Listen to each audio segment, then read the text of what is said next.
Good morning সবাইকে। আজ রবিবার, চললাম দীঘায় একটা বিশেষ কারণে। আর সেই কারণটা কি একটু পরেই তোমরা আমার ব্লগ দেখে সবাই জানতে পারবে। কথায় কথায় কিন্তু ঘুম থেকে উঠে ব্রেকফাস্টটা করে এতক্ষণে পৌঁছে গেছি নন্দকুমারে। আর নন্দকুমারের এই দৃশ্যটা দেখতে আমার অসাধারণ লাগে।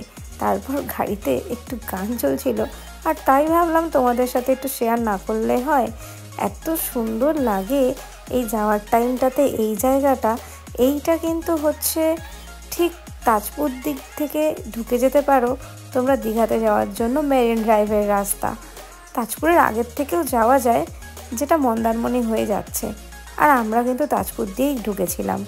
আর তারপরে এত সুন্দর সমুদ্রের এই দৃশ্যটা দেখতে দেখতে একদম যেন চোখটা আমার মুগ্ধ হয়ে গেল।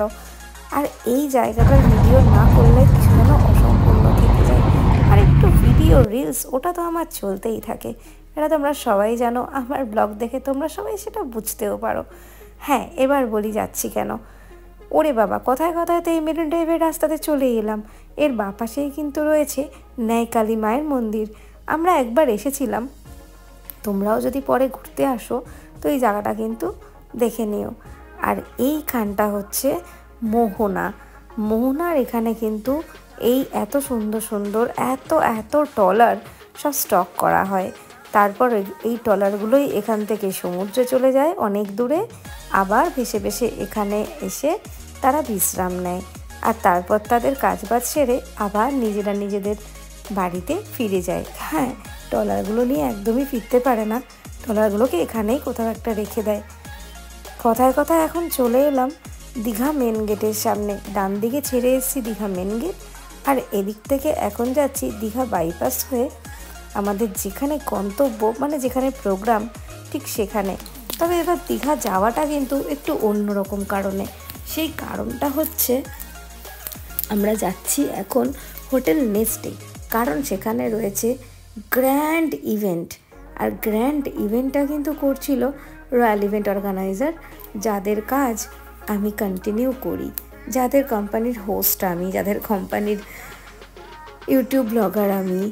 আর দেখতে দেখতে কিন্তু এখন জগন্নাথ মন্দিরটাকে পেরিয়ে যাচ্ছি। আর জগন্নাথ মন্দির পেরিয়েই কিন্তু আমরা সেই জায়গাতে পৌঁছে যাব। আর জগন্নাথ মন্দির সম্বন্ধে নতুন করে তো বলার কিছুই নেই, শুধু এটুকুই বলবো ওখানেও আমাদের কিছু কাজ হবে। কিন্তু তার আগে চলো আজকের দিনটাকে আজকের মতো করে একটু উপভোগ করি। চলে এসেছি ফিক্সড কোম্পানির প্রোগ্রাম করতে আমরা সবাই মিলে। তাহলে চলো এখন শুরু করা যাক আমাদের মেন ইভেন্ট। এখানে ওয়েলকামের জন্য রয়েছে দুজন ওয়েলকাম গার্ল, আর তারপরেই আমাদের রেসপেক্টেড গেস্ট এখন হলে কিন্তু প্রবেশ করতে শুরু করে দিয়েছে। আর আমরাও সসম্মানে তাদেরকে সম্মান জানিয়ে হলে প্রবেশ করাচ্ছি। আর তারপরেই শুরু করব আমাদের গ্র্যান্ড ইভেন্ট। তোমরা দেখতেই পাচ্ছ ইভেন্টাররা কত সুন্দর করে একটা স্টেজকে সাজিয়ে তোলে। যদিও পরিকাঠামোটা আগে থেকেই হোটেলগুলোতে করাই থাকে ব্যাঙ্কোয়েট হলে, তার বাইরে গিয়েও কিন্তু আরও অনেকভাবে সাজাতে হয় যাতে দেখতে আরও আকর্ষণীয় হয়ে ওঠে।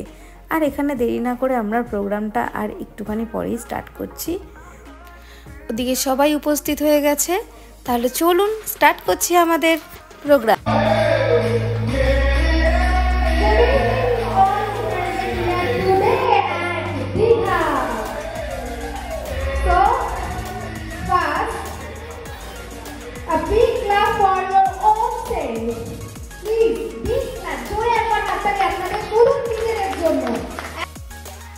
অনেক অনেক দূর থেকে কিন্তু আমাদের রেসপেক্টেড গেস্টরা এসে উপস্থিত হয়েছে। আর তাদেরকে ওয়েলকামিংয়ের পর এখন শুরু হচ্ছে তাদের সব থেকে গুরুত্বপূর্ণ মিটিং, যে কোম্পানি এবছর কতটা কি বিজনেস করেছে আর কোম্পানি আগামী বছর আরও কতটা কি বিজনেস করবে।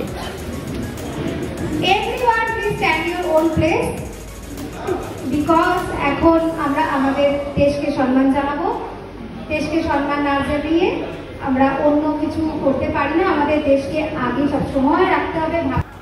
এরপর আমরা আমাদের অনুষ্ঠান প্রদীপ প্রজ্বলনের মধ্যে দিয়ে শুরু করলাম। দেখা হবে পরবর্তী আবার একটা ব্লগে, ততক্ষণের জন্য সবাইকে টাটা।